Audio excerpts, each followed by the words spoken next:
बिस्मिल्लाहिर्रहमानिर्रहीम अस्सलाम वालेकुम वरहमतुल्लाह वबरकातुह। अगर आप दिल के कमज़ोर हैं तो ये कहानी आपको हिला कर रख देगी, लेकिन अगर आपका ईमान मजबूत है तो आखिर तक सुनना, क्योंकि आखिर में ऐसा राज खुलेगा जो आपके दिल को लर्जा देगा। जन्नत की कहानी, एक दर्दनाक, खौफनाक मगर ईमान जगाने वाली हकीकत। ये वाक़या है एक छोटे से गांव नूराबाद का। गांव के किनारे एक पुराना टूटा हुआ घर था जिसे लोग छांव वाला मकान कहते थे। कोई भी वहां रात को जाने की हिम्मत नहीं करता था। कहा जाता था वहां जिन्नात रहते हैं। रात को वहां रोशनी जलती, हल्की हल्की अजान की आवाज आती और कभी कभी बच्चों के रोने की चीखें सुनाई देती। इसी गांव में एक नेक नौजवान रहता था। नाम था हमजा। दिल का साफ मगर बेखौफ। वो हमेशा कहता था जन्नात भी अल्लाह की मखलूक हैं, अगर हम नेकी पर हैं तो वो हमें कुछ नहीं कह सकते। लोग उसे रोकते, कहते हमजा वहां मत जाना, वहां गया तो वापस नहीं आता कोई। लेकिन हमजा ने फैसला किया, वो इस घर में जाएगा और कुरान की तलावत करेगा। पहली रात चांदनी रात थी, हवा रुक चुकी थी। हमजा ने वजू किया और कुरान लेकर इस वीरान मकान में दाखिल हुआ। दरवाजा चरचराता हुआ खुला, जैसे सदियों बाद किसी ने छुआ हो। अंदर हर चीज गर्द से उठी हुई थी। दीवारों पर हाथों के काले निशान और एक कोने में जलता हुआ दिया, मगर वहां कोई नहीं था। हमजा ने दिल में बिस्मिल्लाह पढ़ी और सूरह बकरा की तलावत शुरू कर दी। पहली आयत के साथ ही कमरे की फजा बदल गई। हवा ठंडी होने लगी, रोशनी मध्यम पड़ गई और दरवाजा खुद ब खुद बंद हो गया।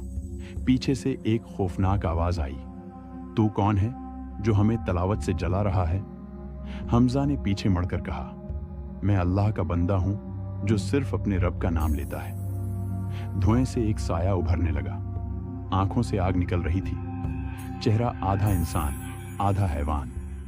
वो चीख कर बोला, ये जगह हमारी है, चला जा, वरना तेरी रूह भी यहां कैद हो जाएगी।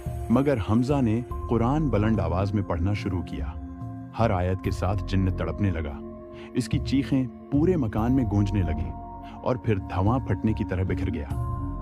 दूसरी रात अगले दिन गांव वाले हैरान थे, क्योंकि छांव वाला मकान कई साल बाद रोशन नजर आया। लोग समझे जिन्न भाग गए, मगर हकीकत कुछ और थी। हमजा ने ख्वाब में देखा कि एक नूरानी बुजुर्ग आए हैं और फरमाया, बेटा वो जिन्न जालिम था, मगर उसके कबीले के बाकी जिन्न नाराज हैं। वो बदला लेने आएंगे, ईमान पर कायम रहना। तीसरी रात हमजा ने फिर कुरान खोला, मगर इस बार पूरा मकान हिलने लगा। छत से मिट्टी गिरने लगी और दीवारों से सैकड़ों साए निकलने लगी। सब चीख रहे थे, हमें मत जलाओ, हमें मत जलाओ। हमजा रोता हुआ पढ़ता रहा, अल्लाह ला इलाह अल्लाहु अल हय्युल क़य्यूम, उसके सिवा कोई माबूद नहीं, वो हमेशा जिंदा और कायम है।